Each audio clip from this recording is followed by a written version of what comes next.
இங்கே அயர்லாண்டில் இப்போ ஒரு ஏப்ரல் மிட்ல இருந்தே பார்த்தீங்கன்னா சம்மர் வந்து ஸ்டார்ட் ஆயிடுச்சுங்க. பொதுவாக சம்மர் அப்படின்னாலே பார்த்தீங்கன்னா நிறையா மக்கள் வந்து இந்த மாதிரி பார்க்குக்கு போகிறது, வெளியே வந்து விளாடுறது, இந்த மாதிரி வந்து நிறையா என்ஜாய் பண்ணுவாங்க.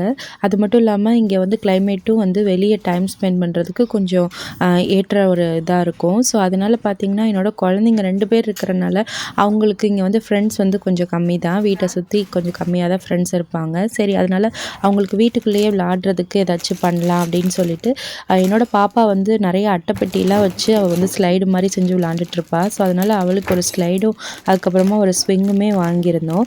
இதை செட் பண்ணுறதுக்கு பார்த்திங்கன்னா நானே வீட்டில் வாங்கிட்டு வந்து நானே அதில் போட்டிருந்த அந்த புக்கெல்லாம் பார்த்து நானும் என்னோட ஹஸ்பண்டும் சேர்ந்து இந்த ஸ்பேனர் இதெல்லாம் யூஸ் பண்ணி எப்படியோ மாட்டிட்டோம்.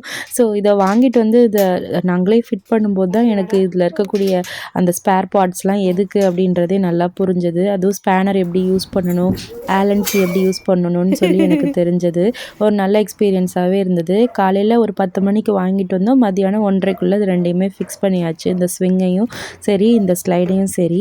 அப்புறம் இன்னொரு சர்ப்ரைஸ் என்னென்னா, எங்கள் பக்கத்து வீட்டு நெய்பர் நாங்கள் பின்னாடி எங்கள் வீட்டுக்கு பின்னாடி வச்சுருக்கதை பார்த்துட்டு அவங்க வீட்டில் அவங்க பையனுக்கு யூஸ் பண்ண ஒரு ஸ்விங்குமே இருந்தது பார்த்துக்கோங்க. அது என்னோட குட்டி பையனுக்கு அவங்க வந்து ஃப்ரீயாகவே கொடுத்துட்டாங்க. இதை பார்த்து அவங்களுக்கு ஞாபகம் வந்து ஸோ இப்போ நிலானிகாவுக்கும் சரி, ரேயானுக்கும் சரி 2 பேருக்குமே ஏற்ற மாதிரி ஒரு ஸ்விங் வந்து கிடச்சிருச்சு.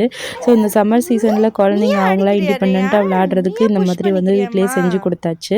ஸோ எப்போவாவது வந்து அவங்க வந்து டிவி பார்த்துட்டே இருக்க போர் அடிக்குது, அப்புறம் ட்ராயிங் பண்ண போர் அடிக்குது அப்படி இப்படின்னு சொன்னாங்கன்னா ஸோ இதில் கொஞ்சம் நேரம் அவங்க வந்து சேஃபாகவும் வீட்டிலேயே வந்து நல்லா ப்ளே பண்ணிக்குவாங்க. அதுவும் குழந்தைங்களுக்கு வந்து இந்த மாதிரி என்டர்டைன்மெண்ட்டாக இருக்கிறதுக்கு நம்ம எப்படியெல்லாம் யோசிக்க வேண்டியதாக இருக்குது பாருங்கள். எலக்ட்ரிக்கல் இன்ஜினியரிங் படித்து இப்போ மெக்கானிக்கல் இன்ஜினியரிங் வேலையெல்லாம் செய்ய வேண்டியதாகிடுச்சு.